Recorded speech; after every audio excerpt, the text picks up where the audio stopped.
قربانی کے مسائل کے حوالے سے قربانی کے حوالے سے چیزیں جو ہے وہ اس حوالے سے گائیڈ کیا جائے، یہ فرض نہیں ہے؟ فرض کسی کے ہاں بھی نہیں ہے، یہ نہ کرنے والا گناہ گار۔ رسول صلی اللہ علیہ وسلم نے فرمایا کہ جو شخص قربانی نہ کرے وہ ہماری عیدگاہوں کے قریب نہ آئے۔ امام شافعی، امام مالک، محمد ابن حنبل اور فقہ جعفریہ، ان چاروں کے نزدیک سنت موقدہ ہے، اس پہ بہت سختی کی گئی ہے۔ کسی کے پاس اگر 12 تولے سونا ہے تو اس کا مطلب ہے کہ اس کو زکوٰۃ ادا کرنی ہے۔ اس نے کیا کیا؟ اس نے کہا جی یہ میری بیٹی ہے 4 سال کی، یہ 6 تولے میں نے اس کو دے دیا، ٹھیک ہے، باقی میرے پاس رہ گیا۔ ہم کس کے ساتھ کیا کر رہے ہیں؟ ہم یہ وہی دھوکہ کر رہے ہیں اللہ کے ساتھ جو اللہ اکبر، بنی اسرائیل نے کیا تھا۔ قرآن مجید کہتا ہے کہ جو اپنے مال جمع کر کے رکھتے ہیں ان کے مالوں کو داغ کر گرم کر کے دوزخ کی آگ میں ان کی پیشانی اور ان کی پیٹھ پر سٹیمپ لگائی جائے گی۔ آپ کے پاس 7.5 تولے سونا ہے یا 52.5 تولے چاندی ہے اور آپ کے پاس پیسے دینے کے نہیں ہیں، آپ پر واجب ہے کہ اس کا ایک حصہ بیچے اور اس کی زکوٰۃ۔ قربانی کے جانور کے 3 حصے، ایک حصہ وہ جو آپ اپنے لیے رکھ رہے ہیں، ایک حصہ وہ جو آپ رشتہ داروں میں دے رہے ہیں، اور ایک حصہ وہ جو آپ بانٹ رہے ہیں۔ یہ جو ہم ران سائڈ پہ نکال لیتے ہیں، یہ جو ہم اس کی پٹھ کا گوشت سائڈ پہ نکال دیتے ہیں، یہ اس کے بارے میں مجھے بتائیے۔ 3 دن کے بعد قربانی کا گوشت کھانا جائز نہیں ہے، یہ حضور نے فرما دیا۔ پورا بکرا، اگر گھر میں اتنے لوگ ہیں اور آپ ضرورت ہے تو پورا بکرا، مطلب ایک روٹی بھی کسی کو نہیں دیں گے، کھا لیں گے تو قربانی میں کوئی حرج نہیں۔ جو لوگ اس دنیا سے چلے گئے ہیں، جو رشتہ دار، ماں باپ ہیں، بہن بھائی ہیں، کوئی بھی جو چلا گیا ہے، اس کے نام پہ جو قربانی کی جاتی ہے، اس کے اوپر بھی اس وقت اختلاف پایا جاتا ہے۔ رسول اسلام 2 جانور لیتے، ایک فرماتے کہ یہ محمد اور آل محمد کی طرف سے، اور پھر فرماتے یہ امت محمدیہ کی طرف سے۔ 1 سال کا جانور if I'm not wrong جو ہے وہ کم از کم ہونا چاہیے قربانی کے لیے۔ یہ اسی طرح ہے جس طرح نماز عبادت ہے اور اس میں رکعتوں کا لحاظ ہے، ورنہ وہ قربانی ہو جائے گی، وہ آپ کے پاس گوشت ہوگا، وہ یہ والی قربانی واجب ادا نہیں ہوگا۔ تو ایسے ویوپاری بھی ہیں کہ وہ اس کے 2 دانت آرٹیفیشل لگا کے، اس صورت میں جتنی قربانیاں غلط ہوں گی ان سب کا وبال قیامت کے دن وہ قربانی ان کے گلے میں ہے۔ قربانی کا جانور لیا اور جانور گم ہو گیا، اب کیا کرے گا؟ حال کی طرف آتے ہیں، اس میں بھی میں نے 2 چیزیں سنی۔ ایک یہ کہ پوری کی پوری آپ کر دیں، اس کو اللہ کی راہ میں وقف کر دیں۔ دوسرا یہ ہے کہ اس کے بھی 3 حصے کر لیں، ایک خود رکھ لیں، ایک غریبوں کو دے دیں، کسی داروں کو دے دیں۔ اس کے بارے میں کیا؟ کسائی اگر لیتا تو کسائی کے لیے جائز ہے، کسائی کے لیے مسئلہ نہیں ہے۔ فلاں کی بیٹی ہے، اس کی آپ شادی کروا دیں، قربانی نہ کریں۔ پھر ہم کہتے ہیں کہ جی اچھا کسی غریب کی مدد کر دیں، قربانی نہ کریں۔ سوچی سمجھی سازش کے تحت یہ والی چیز جو ہے وہ پھیلائی جا رہی ہے۔ ہم اس کو اس طرح سے ریلیٹ کرتے رہیں گے چیزوں سے، وہ جو اصل ہے دین کا، اس سے بہت دور نہیں نکل جائیں گے۔ بسم اللہ الرحمن الرحیم، السلام علیکم۔ آپ دیکھ رہے ہیں اسامہ کے پوڈ کاسٹ میں اسامہ آپ کی خدمت میں حاضر ہوں۔ میرے ساتھ میرے بڑے محترم بھائی، بڑے بھائیوں کی طرح ایک ادب کا، احترام کا رشتہ، ڈاکٹر علی وقار صاحب موجود ہیں۔ دین کے لیے ان کی خدمات کسی تعارف کی محتاج نہیں ہے۔ آج ہم نے ان کو زحمت دی ہے اور ان سے جاننا چاہ رہے ہیں کہ ہمیں قربانی کے مسائل کے حوالے سے، قربانی کے حوالے سے چیزیں جو ہے وہ اس حوالے سے گائیڈ کیا جائے۔ میں وہ روایتی سوالوں سے ہٹ کے کہ ہمیں کیا سکھاتی ہے قربانی، اس پہ ہم بہت بات کر چکے ہوئے ہیں۔ ہمیں اب اس کے کچھ مسائل کے اوپر بات کرنی ہے، کچھ ہمارے جو عمومی رویے ہیں اس کے اوپر بات کرنی ہے، اور میں بڑا ڈفرینٹ سے سوال سے آغاز کروں گا۔ السلام علیکم ڈاکٹر صاحب، کیسے ہیں آپ؟ ٹھیک ہے، وعلیکم السلام، اللہ کا شکر ہے۔ ڈاکٹر صاحب مجھے یہ بتائیے، میں سوشل میڈیا پہ ایک کیمپین دیکھتا ہوں ہر سال، اور اس پہ لکھا ہوتا ہے کہ جی وہ فلاں کی بیٹی ہے، اس کی آپ شادی کروا دیں، قربانی نہ کریں۔ آپ کی نظر سے بھی گزرا ہوگا یہ والا معاملہ۔ پھر ہم کہتے ہیں کہ جی اچھا کسی غریب کی مدد کر دیں، قربانی نہ کریں۔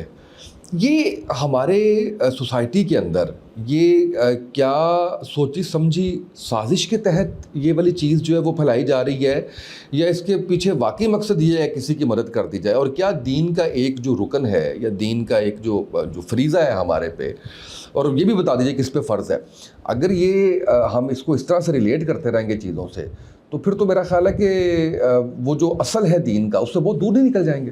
بسم اللہ الرحمن الرحیم، بہت شکریہ۔ تو میرے بھی آپ کے لیے ایسے ہی جذبات ہیں بڑے بھائیوں، اللہ تعالیٰ آپ کو سلامت رکھے، اور آپ کو میں یہاں نہ بھی آؤں تب بھی دیکھتا رہتا ہوں۔ جزاک اللہ، جزاک اللہ۔ دیکھیے آپ اسامہ بھائی، جب اپنی قوم کو پڑھاتے نہیں ہیں، اور ہماری قوم چونکہ بالعموم مذہبی ہے، ایک بات بڑی خطرناک میں کرنے جا رہا ہوں کہ مذہبی لوگ اگر پڑھے لکھے نہ ہوں تو یہ بڑے خطرناک ہو جاتے ہیں۔ یہ فکر معاشرے کو لے ڈوبتی ہے۔ کیوں؟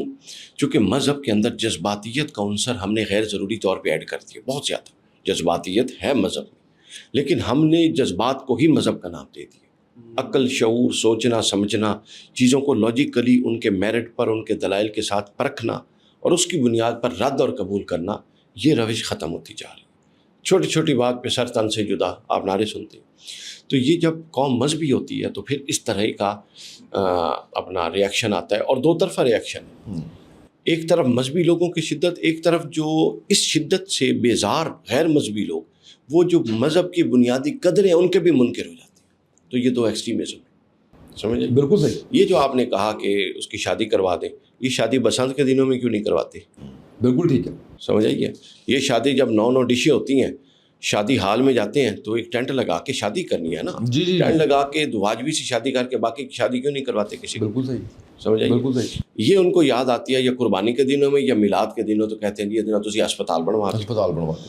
دیکھیں، کچھ ہر دین کے اندر، ہر مذہب کے اندر اور پھر اسلام کے اندر کچھ علامات ہیں جو اللہ تعالیٰ سے آپ کے تعلق کی بنیاد فراہم کرتی ہیں، جو اس بات کی علامت ہوتی ہیں کہ یہ بندہ کتنا مضبوط اپنے رب کے ساتھ تعلق میں ہے. جتنی بھی عبادات ہیں یہ بذات مقصود نہیں ہے. آپ نماز کے لیے کھڑے ہوتے ہیں، رکوع کرتے ہیں، سجدہ کرتے ہیں، کچھ پڑھتے ہیں، کیا اللہ تعالیٰ کو اس سے کوئی فائدہ ہو جاتا ہے؟ بالکل نہیں. نہیں، بذات مقصود نہیں ہے. لیکن یہ عمل اللہ کے ساتھ تعلق کی ایک علامت ہے. جب آپ ایگزیکٹ ٹائم پہ اپنے دوست اور کمپنی جس دوستوں کی کمپنی میں بیٹھے اٹھ کے جائیں گے تو ایک امپریشن یہ آئے گا کہ جو تعلق آپ کا ان 4 سے تھا جن میں بیٹھے تھے، ایک ایسا تعلق بھی ہے جو ان سے ماورا ہے، ان سے مضبوط ہے، جس نے آپ کو مجبور کر دیا کہ تھوڑی دیر کے لیے اس کو سیکریفائس کریں اور ادھر چلیں. بالکل صحیح. حج، یہ اب آپ چکر لگا رہے ہیں، یعنی اگر آپ یوں لاجیکلی دیکھیں تو کسی شے کی بھی آپ تعبیر نہیں کر سکتے. یہ وہ علامتی اظہار ہے تعلق کی بندگی. اس میں سے ایک علامتی اظہار ہے، حضرت ابراہیم کی سنت ہے، رسول اللہ کی سنت ہے، وہ ہے قربانی. یہ اللہ تعالیٰ کی راہ میں قربان کرنا، جانور خون بہانا، یہ اللہ تعالیٰ کا محبوب ترین عمل ہے ان دنوں میں. تو یہ علامتی اظہار ہے، اور ہر دنیا کا مذہب اس علامتی اظہار کو ایکنالج کرتا ہے. ٹھیک ہے. بالکل ہر رشتے میں ایک علامتی اظہار ہوتا ہے. ماں کے ساتھ رشتے میں علامتی اظہار کی نوعیت اور ہے. بیوی کے ساتھ رشتہ گفٹ لے جاتے ہیں، پھول لے جاتے ہیں. کیا پھول بذات مقصود ہے؟ بالکل. کیا پھول فریم ہو جاتا ہے؟ نہیں، علامتی اظہار ہے تعلق کا. بچوں کے لیے گفٹ لے جاتے ہیں، علامتی اظہار. تو گویا علامتی اظہار تعلق کو مضبوط کرتے ہیں. تو لہٰذا یہ اللہ تعالیٰ سے علامتی اظہار ہے. اور کچھ اظہار ایسے ہوتے ہیں جو اختیاری ہوتے ہیں، آپ سے کسی نے کہا نہیں کہ آپ کریں. بالکل صحیح. کچھ اظہار ایسے ہوتے ہیں کہ جو محبوب خود کہہ دے کہ نہیں یہ کرنا، میں اس سے خوش ہوں. قربانی ان اظہار میں سے ہے جس کا خود طلب کیا گیا. فصلی لربک وانحر، سورۃ القوثر. یہ صیغہ ہے امر کا، اور قرآن مجید اور حدیث میں امر للوجوب، امر کا حکم جس حکم کو امر کے صیغے کے ذریعے جاری کیا جائے اس کے اندر شدت ہوتی ہے، وہ کرنا لازمی ہوتا ہے. تو لہٰذا اللہ نے طلب فرمایا کہ میرے آگے جھکو، نماز پڑھو، فصلی لربک، اپنے رب کے لیے، وانحر، اور اس کے لیے قربانی کرو. تو یہ اس محبت کا علامتی اظہار. اچھا علی بھائی، اس میں مجھے ایک چیز آپ سے جاننی ہے کہ یہ فرض نہیں ہے؟ فرض کسی کے ہاں بھی نہیں ہے، یہ واجب ہے. واجب. احناف کے ہاں فرض اور واجب کا فرق یہ ہوتا ہے، کرنے عمل میں دونوں میں فرق نہیں ہوتا، مگر دلائل کے ثبوت، قرآن و سنت کے جس طرح کے دلیل سے یہ ثابت ہے اس سے پھر فوقہ نکالتے ہیں کہ اس نوعیت کے دلائل سے ثابت شدہ حکم واجب ہوگا، اس طرح سے ثابت شدہ حکم سنت میں درجے میں آئے گا، اس طرح سے ثابت شدہ حکم نفل کے درجے میں آئے گا. حضور علیہ السلام تو وضو فرماتے تھے، تو صحابہ کے دور میں اس طرح احکام کو الگ الگ، حضور نے تو وضو فرما دیا، بعد میں لوگوں نے اس پورے وضو کے عمل کو اور پھر اس وضو میں تکرار کو دیکھ کر اور پھر کس شدت کے ساتھ کس عمل کا حکم دیا، متعین کیا، اور پھر قرآن نے واضح کیا کہ اس پورے وضو کے عمل میں یہ 4 عمل فرض ہیں، یہ شے سنتیں ہیں، یہ مستحب ہیں. ٹھیک ہو گیا یہ موبائل. تو قربانی جو ہے یہ اصلاً اس پر مکاتب فکر ہے. احناف کے نزدیک یہ واجب ہے، یہ نہ کرنے والا گناہ گار. کون نہ کرنے والا؟ ہر ایک نہیں، جو اس کی استطاعت رکھتا ہے. بالکل صحیح ہے. اور اس کی صاحب نصاب ہے. صاحب نصاب کے لیے وہی ہے جس پر زکوٰۃ واجب ہے، اس پر قربانی. تھوڑا سا بتا دیں صاحب نصاب کون ہے؟ صاحب نصاب وہ ہوتا ہے جس کے پاس 52 تولے 52.5 تولے چاندی، ابھی گوگل کر کے اس کا 1 تولے کا ریٹ نکال لیں. ٹھیک ہے.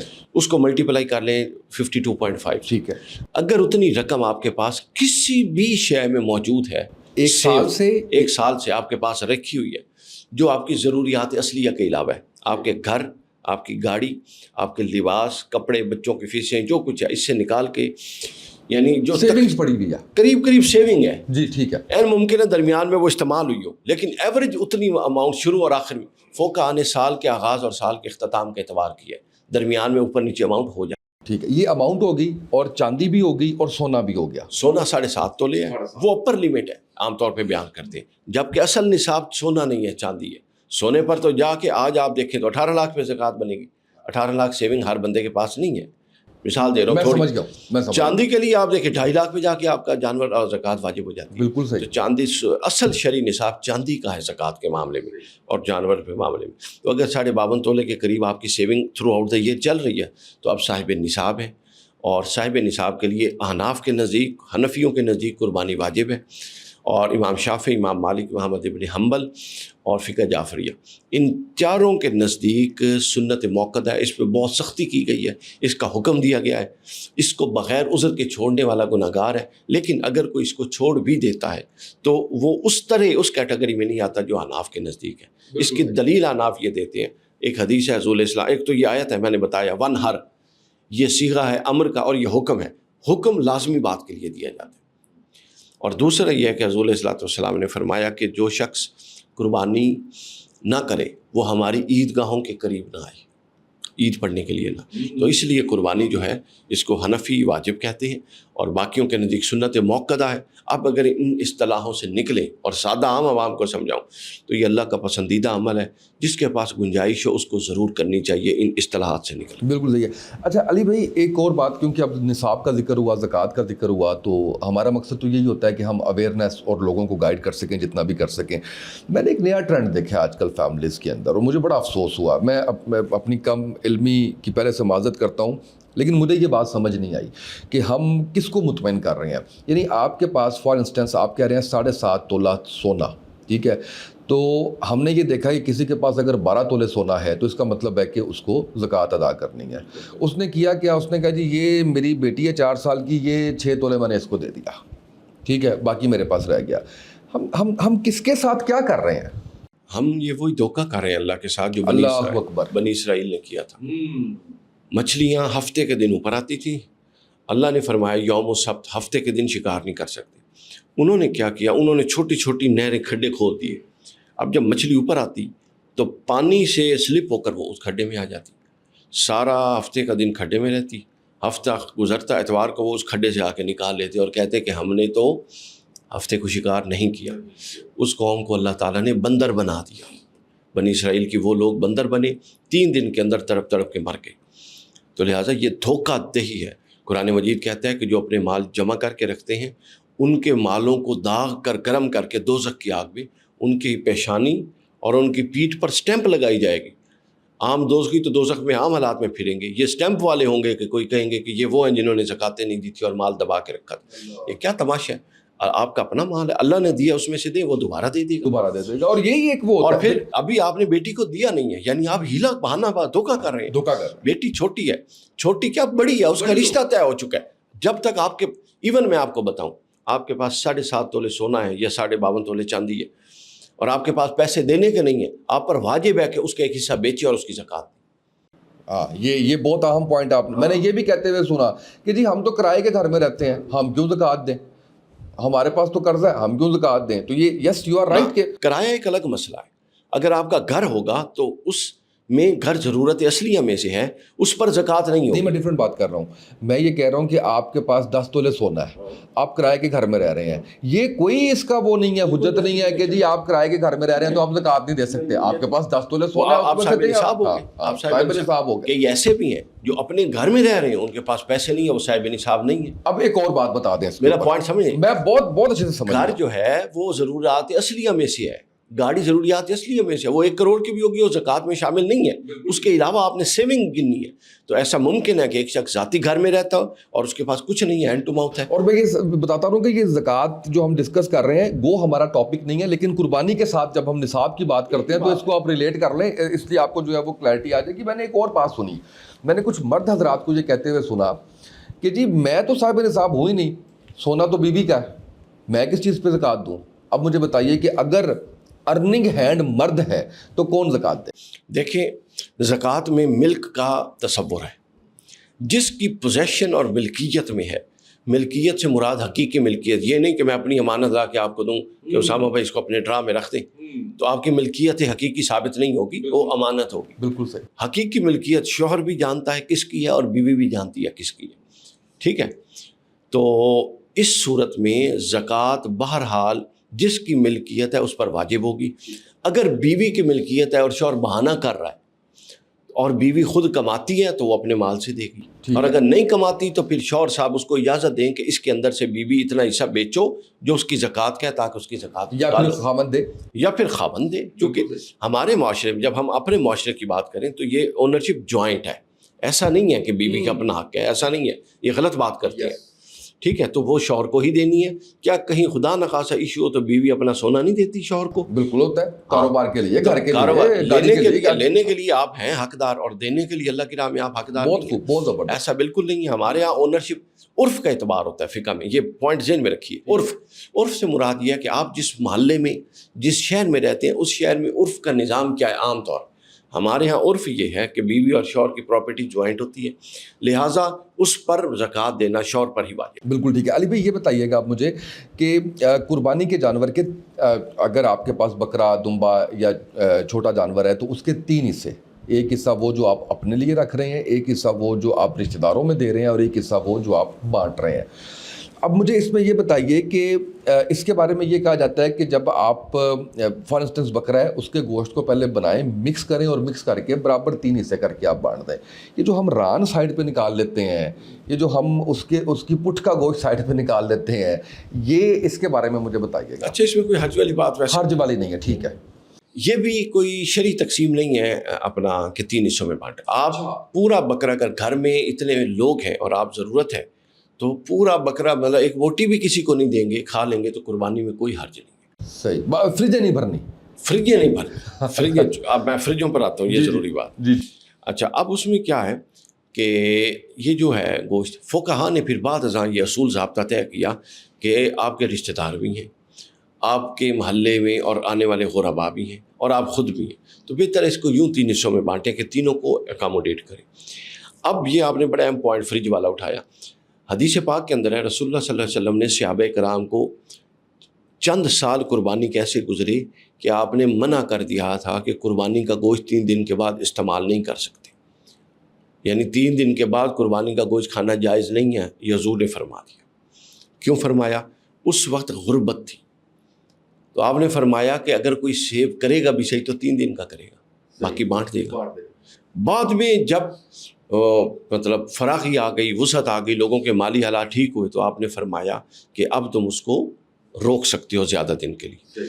سمجھیے بالکل ویسے ہی ہے جیسے پہلے قبروں پہ جانے سے منع کیا، پھر فرمایا کہ تم چونکہ اپنے آباء و اجداد کے نیک لوگوں کی قبریں بت بنا لیتے تھے تو مجھے ڈر تھا، اب توحید پختہ ہو گئی، اب جاؤ اور قبروں سے عبرت حاصل کرو، وجہ بیان کریں۔ تو ہم نے اپنے عرف پر فتویٰ دینا۔ مؤلفۃ القلوب حضرت عمر نے معطل کر دی، حضور کے دور میں، حضرت ابوبکر کے دور میں تھے۔ مؤلفۃ القلوب وہ ہوتے ہیں وہ غیر مسلم یا وہ لوگ جن کو اسلام کی طرف راغب کرنے کے لیے یا ان کی سازشوں سے بچے رہنے کے لیے ہم ان کو زکوٰۃ دیتے تھے۔ حضرت عمر کے پاس آئے 2 لوگ، کہتے ہیں جی آپ کے رسول ہمیں دیتے تھے، آپ بھی انہوں نے کہا نہیں دوں گا۔ اس وقت اسلام کمزور تھا، ضرورت تھی، بالکل صحیح، اب ضرورت نہیں، تو لہٰذا عرف کا اعتبار ہوگا۔ اس وقت جو پاکستان کے حالات ہیں، میری رائے میں وہ فتویٰ جو رسول اللہ صلی اللہ علیہ وسلم نے فرمایا تھا کہ 3 دن سے زیادہ نہ رکھیں، اس وقت چونکہ ساری ہمارے پاس رہنمائی ہے نا، بالکل رسول اللہ نے 3 دن کا حکم بھی فرمایا، پھر اٹھا لیا، اس کے بعد زیادہ دیر کی اجازت بھی دی۔ اب ہم نے دیکھنا ہے کہ ان دونوں رہنمائیوں میں سے ہمارے لیے زیادہ اس وقت کارآمد کون سی ہے۔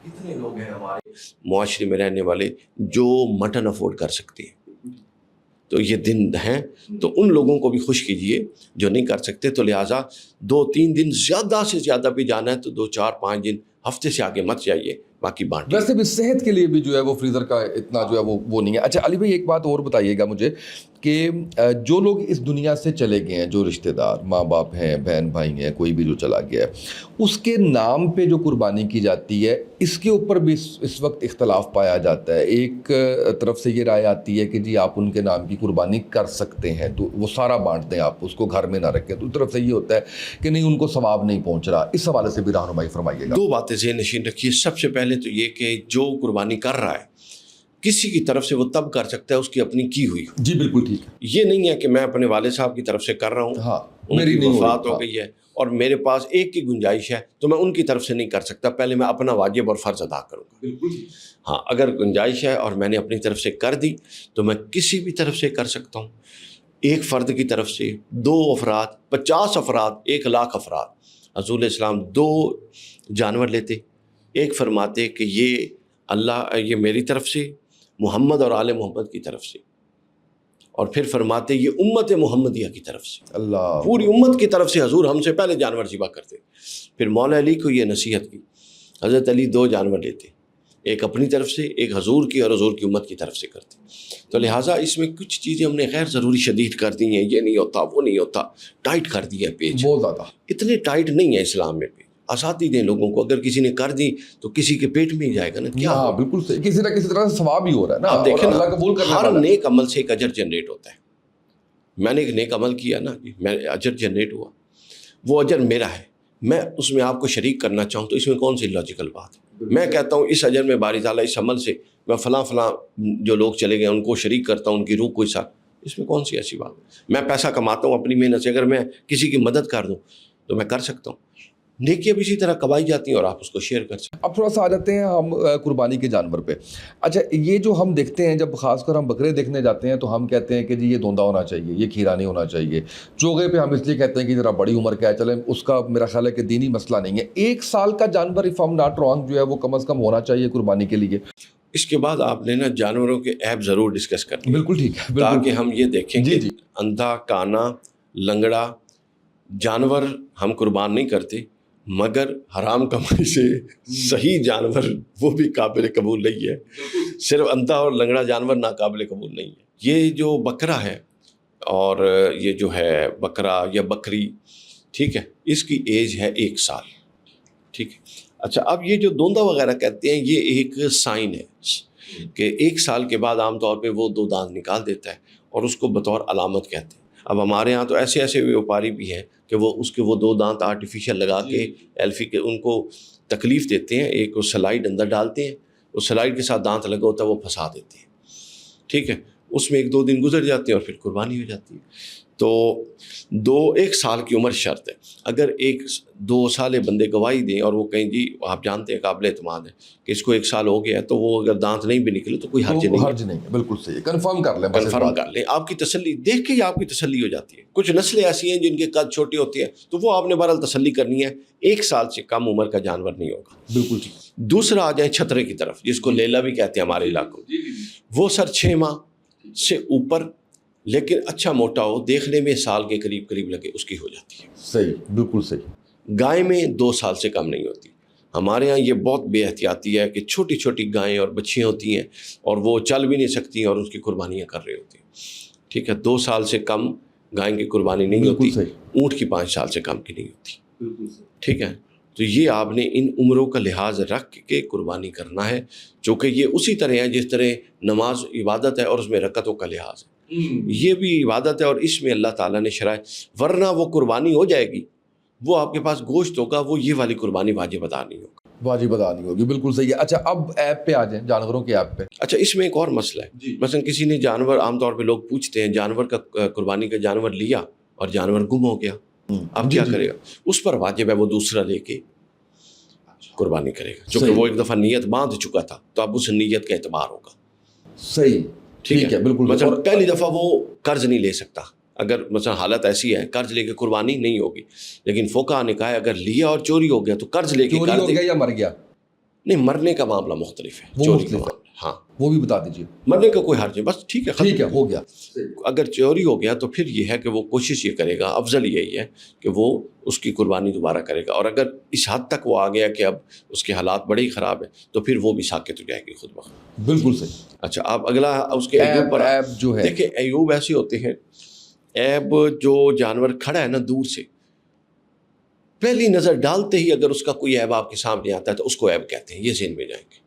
یہ جا کے ٹٹول کے کان اٹھا کے آنکھیں اوپر کھینچ کے اور سینگ پکڑ کے اس کو عیب نہیں کہتے. صحیح صحیح, ٹھیک ہے نا. تو لہٰذا اگر کوئی جانور چل کے آ رہا ہو اور وہ چل کے فقہا نے کہا قربان گاہ تک جا سکتا ہے تو اس کا وہ جو لنگڑا پن ہے وہ قابل قبول ہے. صحیح، بالکل صحیح. اگر اس کی آنکھ میں مسئلہ ہے اور اتنا مسئلہ ہے کہ وہ چارہ دیکھ سک رہا ہے, اس کو پتہ ہے یہ چارہ پر ہے اور یہ پانی پر ہے, تو وہ قبول ہے. بالکل صحیح. سمجھ آئیے. اگر اس کے سینگ ٹوٹے ہوئے ہیں اور کوئی حرج نہیں پھر, اور سینگ جڑ سے اکھڑے ہیں اور جڑ کا زخم بھر چکا ہے, قریب قریب ہے, تو پھر ٹھیک ہے, کوئی حرج نہیں. صحیح صحیح. سمجھ آئیے. تو اگر کوئی اتنا کمزور دبلا پتلا ہے کہ چل بھی نہیں سک رہا اور آپ اٹھاتے ہیں بیٹھ جاتا ہے اور خود چل کے قربان گاہ تک نہیں جا سکتا, یا اس طرح کا عیب ہے کہ مطلب کوئی خدا نہ خاصا ٹانگ ٹوٹی ہے اور اب چلنے سے معذور ہو گیا, یا وہ بالکل ہی اندھا ہے, پیدائشی ہو یا بعد میں وہ دیکھ ہی نہیں سک رہا, تو یہ جانور ویسے حلال ہے لیکن قربانی کے لیے نہیں ہے. تھوڑا سا بیوپاریوں کے لیے بھی بتا دیجئے, جو ریٹس چل رہے ہیں, جو مہنگائی چل رہی ہے, وہ بھی اللہ ہدایت دے. اللہ تعالیٰ ان کو ہدایت دے کہ یہ دیکھیں عبادت کے معاملے میں کاروبار نہیں کرنا چاہیے. ہمارے بزرگ تھے تو بہت بڑے بزنس مین ہیں, میں ابھی ان کے پاس تھا رمضان میں, ان سے بہت سارے بزنس ہیں ان کے, یعنی آپ گنے کو 25-30 ہیں بلینئر. تو وہ وہاں بیٹھے تھے تو انہوں نے اپنی کمپنی کی پانی کی بوتل میں تھی, تو اس پر ان کی کمپنی کا جو ٹیکس شیئر تھا, ہم نے پوچھا کہ یہ سیل کر دیں, کہتے ہیں نہیں, اللہ دی نعمتاں تے بزنس نہیں کری تھا. واہ کیا خوبصورت بات. واہ واہ واہ واہ.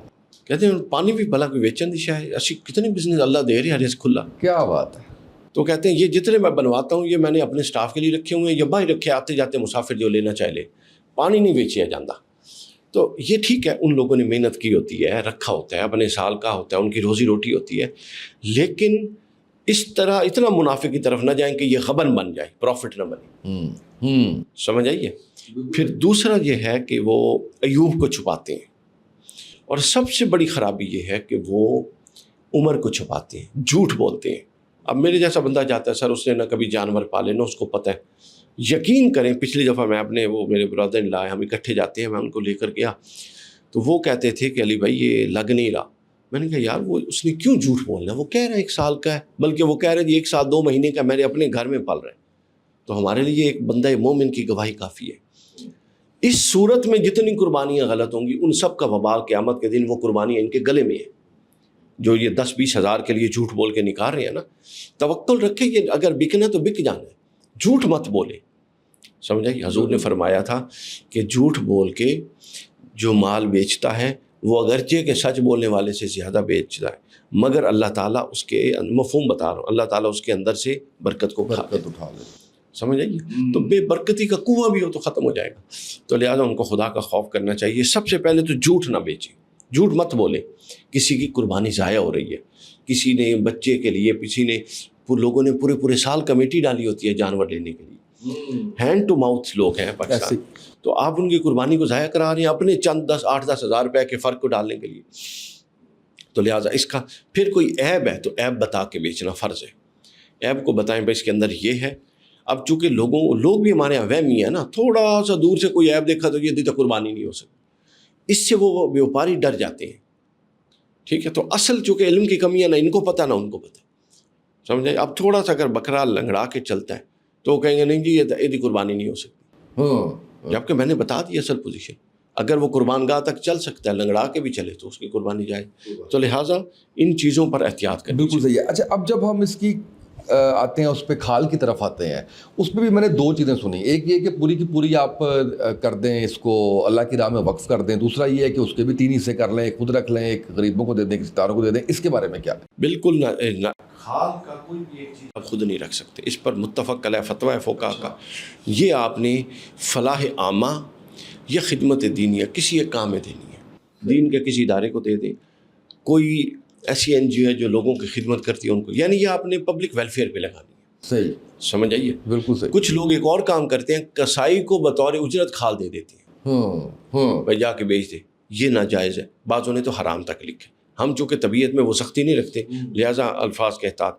یہ بالکل ٹھیک نہیں ہے کہ آپ جان چھڑوائیں. یعنی اور وہ اب کیا ہے, قربانی میں گوشت حصہ 3 لوگوں کا, جی, قربانی میں کھال کا حصہ جو دین کی خدمت کر رہے ہیں ان لوگوں کا. تو آپ لوگ, اچھا, اور کسائی نے جو محنت کیا اس کا حصہ کہاں گیا؟ تو گویا آپ اہل دین کا حصہ چرا کے اپنی اجرت بچانے کے لیے اس کسائی کی اجرت اس کو دے رہے ہیں. اب کسائی اگر لیتا تو کسائی کے لیے جائز ہے, کسائی کے لیے مسئلہ نہیں ہے, دینے والے کا ہے, دینے والے کا مسئلہ ہے کہ وہ ناجائز کا. بالکل ٹھیک ہے. اچھا اب یہ بتائیے کہ جانور کا کون سے گوشت کے حصے ہیں جو کھانا جائز نہیں ہے؟ دیکھیں گوشت کے حصے جو ہیں وہ صرف ایک ہی حصہ ہے جو اس کے خصی ہیں, اس سے متعلق دو آراء ہیں. کچھ لوگ کہتے ہیں وہ جائز نہیں ہے, کچھ لوگ کہتے ہیں وہ جائز ہے, اور جو کہتے ہیں وہ جائز نہیں ہے وہ بھی اس کے مکروہ ہونے کے قائل ہیں, حرام ہونے کا قائل کوئی بھی نہیں. صحیح, کراہت ہے وہ نہیں کھانا چاہیے. دوسری چیز اوجری ہے, اس کے بارے میں کچھ لوگ کہتے ہیں کراہت ہے چونکہ اس کے اندر ان کا سارا گوبر وہ اکٹھا ہوتا ہے. دوسرا طبقہ کہتا ہے کہ اگر اس سے اچھی طریقے سے صاف کر دی جائے تو کھایا جا سکتا. بالکل صحیح ہے. تھوڑا سا صفائی نصف ایمان ہے, اس حوالے سے بھی میں چاہوں گا کہ آپ لوگوں کو ضرور گائیڈ کیجئے کہ جو ان کے فضلات ہیں وہ جس طرح سے ہم جگہ جگہ پہ پھینک دیتے ہیں. چلیں بڑے شہروں کے اندر تو سسٹمز اچھے ہو گئے, لیکن ہم دیکھتے ہیں کہ کچھ جگہوں پہ آج بھی ویسے ہی 7 والا پلاٹ خالی پڑا ہوا ہے, تو اس میں جا کے آپ نے وہ 7 8 دن تک جو ہے وہ اسمیل آ رہی ہوتی ہے, ہمسائے بھی تنگ ہیں, خود اپنے آپ کو بھی بیماریاں لگ رہی ہیں. تو اس حوالے سے بھی میں چاہوں گا کہ عوام کو ضرور گائیڈ. سب سے پہلے تو پنجاب گورنمنٹ نے اس پر بڑے اچھے انیشیٹو لیے, اور پچھلے 3 سال سے ہم نے کوئی ایسا گند نہیں دیکھا. لیکن لوگوں کی بے احتیاطی والا سوال آپ کا ٹھیک ہے. یہ بے احتیاطی شروع پتہ ہے کہاں سے ہوتی ہے؟ فضل آباد میں پھینک. سب سے پہلے تو پوری گلی میں ٹینٹ لگا کے بلاک کر کے وہاں بکرا ذبح ہو رہا ہوتا ہے. یار آپ نے رستہ بند کر دیا, یہ شارع عام ہے, آپ بند ہی نہیں کر سکتے, آپ کہیں الگ اس کے ارینجمنٹ کریں. پھر کیا ہوتا ہے, خون شون وہیں پہ پڑا ہے, اور اپنا بکرا کٹوا کٹو کے اندر صاحب اندر چلے گئے ہیں, گیٹ بند ہو گیا, اور جو آ رہا ہے وہ بائکیں سلپ ہو رہی ہیں اور وہ خون لگ رہا ہے اور پتہ نہیں کہاں تک جا رہا ہے, کپڑوں پہ چھینٹے پڑ رہے ہیں. پھر جب ذبح ہو جاتا ہے پھر اس کی اوجری پھینک جاتے ہیں, وہ باقی چیزیں اس کے جو ہیں وہ پھونک جاتے ہیں. یہ سر دیکھیں, آپ ایسی نماز آپ کی اللہ قبول کرے گا جو لوگوں کو اذیت میں ڈال دے, ٹھیک ہے. ایسا قرآن اللہ قبول کرے گا کہ آپ کے ساتھ مریض ڈسٹرب ہو؟ نہیں, فقہاء نے منع کیے. تو کیا ایسی قربانی قبول ہوگی کہ آپ نے ثواب کمایا اور آپ نے 4 لوگوں کے لیے عذاب بنا دیا اس کو؟ بالکل نہیں. آپ پوائنٹ کو سمجھیں, سمجھ آئیے, پوائنٹ کو سمجھیں. ہم یہاں پر بیٹھے ہوئے ہیں, یہ قاسم علی شاہ صاحب ایک مثال دیتے ہوتے ہیں, یہ تسلیم صاحب ہیں نا, جو تسلیمیات والے, جی, انہوں نے یہ بڑی زبردست مثال سنائی کہ وہ کونیا کی مثال سناتے ہیں. اگر وقت ہے تو میں سنا دوں. جی پلیز. وہ بتاتے ہیں کہ جی کونیا میں یہ گئے تو وہاں کوئی شمس نامی بزرگ ملے, تو ان سے ان لوگوں نے جو پاکستانی تھے ریکویسٹ کی کہ کچھ مثنوی مولانا روم, چونکہ جو کونیا جائے اور مثنوی نہ پڑھے تو ہو نہیں سکتا. انہوں نے کہا کہ آپ مجھے تھوڑا سا ٹائم دیں چائے کعبے کا, تو میں آپ کو پوری مثنوی سناتا ہوں. انہوں نے کہا اتنی جلدی؟ انہوں نے کہا جی وہ میرا کام ہے. یہ بیٹھ گئے. انہوں نے کہا جی شرائط یہ ہیں کہ یہاں جہاں کھڑے ہیں یہاں سے میرے گھر جانا ہے, میرے گھر جانے تک آپ نے وہی کرنا جو میں کہوں گا. صحیح ہے. انہوں نے کہا ٹھیک ہے. ٹیکسی لی, ایک بندے کو آگے بٹھا دیا, 3 لوگ تھے, 2 پیچھے بیٹھے, اور جنہوں نے جو خود صاحب تھے وہ درمیان میں بیٹھ گئے. صحیح. انہوں نے کہا جی یہ عجیب بات ہے, آپ مہمان ہیں, آپ کو رستے کا پتہ ہے؟ ان کا میں پیچھے سے بتا دوں گا رستہ. بیٹھے رہے. وہاں پہنچے, بھاگے جناب, اکرام سے پہلے نکلے, ٹیکسی والے کو پیسے انہوں نے دیے, یہ دینے لگے. انہوں نے کہا وعدہ ہوا ہے. دروازہ کھولا, گھر میں لے کے آئے. گھر میں لے کے آئے تو آؤ بھگت کی کرسیاں چاڑ کے بٹھایا. فریج کی طرف گئے, کچھ نہیں پڑا تھا, تھوڑی سی سبزی تھی اور دال تھی. وہی سبزی اور دال پانی پہ رکھی, بوائل کی, اس کا سوپ بنا دیا نمک مرچ ڈال کے, اور جناب وہ کپوں میں سرو کر دیا. پانی شانی پیا, گپ شپ ہوتی. انہوں نے کہا مثنوی کتنے گئی؟ انہوں نے کہا مثنوی پوری ہو گئی ہے. آپ لوگوں نے غور ہی نہیں کیا. انہوں نے کہا جی وہ کیسے؟ کہا چلو میں تو آپ کو دوبارہ پڑھا دیتا ہوں. ہم ٹیکسی میں بیٹھے, ہم تنگ تھے, میرے ادھر بھی ایک بندہ تھا ادھر بھی, لیکن میں نے کسی کو کونی نہیں ماری, یعنی میں بے ضرر رہا, میں نے کسی کو باعث تکلیف نہیں بنا. مثنوی کا پہلا سبق یہ ہے کہ آپ کسی کے لیے باعث تکلیف نہ بنیں. بہت خوب. پھر اس کے بعد ہم آگے پہنچے, میں نے اکرام سے آپ لوگوں کا دروازہ کھولا. مثنوی کا دوسرا سبق یہ ہے کہ ہر ایک کو, کافر و مشرک کو بھی اکرام دینا. واہ واہ. پھر اس کے بعد پیسے آپ کہہ رہے تھے, پیسے میں نے دیے. مثنوی کا تیسرا سبق یہ ہے کہ جو ہو سکے خدمت کرنی ہے, یہ نہیں دیکھنا کہ 10 ہے کہ 50 ہے. واہ واہ واہ. اور مثنوی کا چوتھا سبق یہ ہے کہ کسی کی خدمت کرتے ہوئے مستقبل کے انتظار نہیں کرنا کہ بہت کچھ آئے گا تو خدمت کروں. میرے پاس دال کا سوپ تھا, میں نے بنا کے پیش کیا. تو انہوں نے کہا میں نے مثنوی پوری کر دی ہے. واہ. تو لہٰذا آپ نے یہ دیکھنا ہے کہ آپ کی نیکی کسی کو نکرے تو نہیں مار رہی, یہ نیکی ہے جو ہم لوگوں کو نکرے نہیں، لوگوں کا گلا دبا کے کرتے ہیں، تو اس سے بچنے کی ضرورت ہے۔ علی بھائی میں چاہوں گا کہ اس موقع پہ ضرور آپ ہمارے دیکھنے سننے والوں کے لیے کوئی پیغام ضرور دیجیے۔ پیغام یہ ہے کہ اپنا جو لوگ ہیں ہمارے معاشرے میں اس وقت مہنگائی عروج پر ہے، پٹرول کی قیمتیں اور مہنگائی عروج پر ہے، حالات سخت ہیں۔ قرآن مجید نے 2 طبقات کا ذکر کیا ہے جن کی آپ پر مدد لازم ہے۔ ایک کہا ہے کہ جو مانگتے ہیں، اور دوسرے کا کہا ہے جو کانے ہیں، جو ضرورت مند اس سے بھی زیادہ ہے جو مانگنے آیا ہے مگر وہ مانگتا نہیں۔ ٹھیک ہے، اس کو دیں۔ وہ ہمارے ارد گرد بہت سارے لوگ ہوتے ہیں، ہمیں بڑا پتہ ہوتا ہے، لیکن ہم منتظر ہوتے ہیں کہ ہمیں سڑک پہ چلتے ہوئے کوئی دروازہ نوک کر کے ایک خاص قسم کا چہرہ بنا کے مانگے تو ہم نے اس کو غریب سمجھنا ہے۔ جو خوددار لوگ ہیں، جو وائٹ کالر لوگ ہیں، ان کو نہیں دیتے ہو۔ تو لہٰذا اس مہینے، ان دنوں میں یہ دن ویسے بھی بڑے اہم ہیں، چونکہ یہ اپنا اسامہ بھائی صرف یہ 10 دن ہیں اور یہ 10 راتیں ہیں۔ قرآن میں دنوں کی بھی قسم ہے اور رات کی بھی قسم۔ واہ واہ، ٹھیک ہے، اور اللہ تعالیٰ فرماتے ہیں، حضور نے فرمایا، اللہ فرماتا ہے کہ کوئی میرا ذکر بلند کرے نا اللہ اکبر کے، ہر کوئی ہر سال کہتا ہے، لیکن ان 10 دنوں میں اللہ اکبر کہا ہوا جتنا مجھے پسند ہے، اس سے علاوہ نہیں پسند۔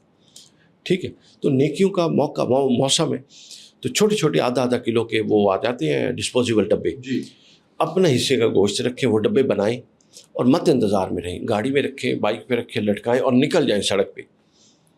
آپ کو ہر دکان کے باہر گارڈ بیٹھ، سب سے پہلے آپ دیکھیں آپ کے ساتھ کون لوگ کام کر رہے ہیں، انہوں نے مانگا نہیں مانگا، ان کا سب سے پہلا اور اولین حق ہے کہ ان کو دیا جائے۔ بالکل صحیح۔ بعض لوگوں نے تو یہاں تک کہا ہے کہ آپ اپنے حقداروں کا حق قضا کر کے دوسروں کو دینے جاتے ہیں تو وہ اللہ کی ناراضگی کا باعث ہے۔ سب سے پہلے اپنے رشتہ دار بہن بھائیوں کو دیکھیں جنہوں نے نہیں کیا، پھر آپ کے ساتھ کام کرنے والے سٹاف کو دیکھیں، پھر اس کے بعد اگر آپ کی گنجائش ہے تو رکھیں اور نکل جائیں، اور کسی دکان کے باہر گارڈ بیٹھا ہے، کچھ بیٹھا ہے، اس کو دیتے رہیں۔ ویسے بتانے کی نہیں، ویسے میں آپ کو بتا رہا ہوں۔ جی، رات کو میں گیا ہوا تھا، بچوں کا موڈ بنا کہ ملک شیک پینا مینگو کا، 1-1:30 بجے ہم نکلے۔ اچھا، اب آگے ایک بندہ کھڑا تھا، وہ کہتا سر سستے دے دیں گا، میری بیٹی لے لو، میں بڑی دور جانا ہے، تھکے ہوئے ہیں۔ میں کہا یار چل دے دے، وہ لے لے اسی۔ اچھا، اب میں نے بچوں سے کہا کہ اس کو کیا کریں گے، تو زیادہ سارے ہیں، تو ایک آپشن انہوں نے کہا نہیں ہم اس کو جا کے نا کاٹ کوٹ کے فرائی کریں گے، تو اپنا فریز کریں گے، جو 2-3 ڈبے بنیں گے اور ہمارے 15-20 دن کا ملک شیک بنے گا۔ میں نے کہا جی ٹھیک ہے۔ اب ہم رستے میں ایک جگہ پہ رکے، غوثیہ بیکر جا عمر چوک کے اوپر، بہت بڑی۔ اب وہاں پر ایک گارڈ بیٹھا ہوا تھا، جناب میں نے شاپر سے نکالا اور یوں کر کے ان کو پیش کیے، انہوں نے لیے۔ ہم گھر پہنچتے تک جتنے ہمیں لوگ، گارڈ بیٹھا تھا، کوئی سویپر تھا، کوئی جتنے لوگ تھے ان کو دیے۔ آپ یقین کریں گھر بھی پہنچے، یوں لگ رہا تھا کام بھی کچھ نہیں ہوا، کل بھی اطمینان بھی تھا، پتہ نہیں کتنے لوگوں کی دعائیں بھی لے لی، اور سارا کا سارا کام یہ آپ نے نہیں دینا ہوتا۔ سمجھ آئی ہے؟ آپ نے صرف کم ظرفی سے روکنا ہوتا ہے۔ اگر آپ یہ سمجھتے ہیں نا کہ آپ دے رہے ہیں تو آپ سے بڑا بے وقوف اور نادان کوئی نہیں۔ تو اگر آپ دے رہے ہیں تو آپ کو کس نے دیے؟ اللہ نے۔ تو ٹھیک ہے نا، اپنے میں سے اللہ ہی دے رہا ہے، تو آپ اپنے میں سے کہاں سے دے رہے ہیں؟ نہیں بالکل نہیں، بالکل صحیح بات۔ تو اس طرح کر کے کریں تو یہ بڑا اچھا ہوتا ہے۔ بالکل صحیح۔ بہت شکریہ علی بھائی، آپ تشریف لائے، اور مجھے امید ہے کہ آج جو ہماری ایپیسوڈ ریکارڈ ہوئی ہے اس سے آپ سب لوگ کچھ نہ کچھ ضرور نیا سیکھ چکے ہوں گے۔ اس پہ عمل بھی کیجیے، اللہ ہم سب کو عمل کرنے والا بنائے۔ اور علی بھائی اللہ آپ کو جزائے خیر دے کہ آپ نے اتنی اچھی گفتگو کر کے اتنے ہمارے کنسیپٹس کلیئر کروائے۔ آج کے پوڈ کاسٹ سے اتنا ہی، اجازت دیجیے، اللہ حافظ۔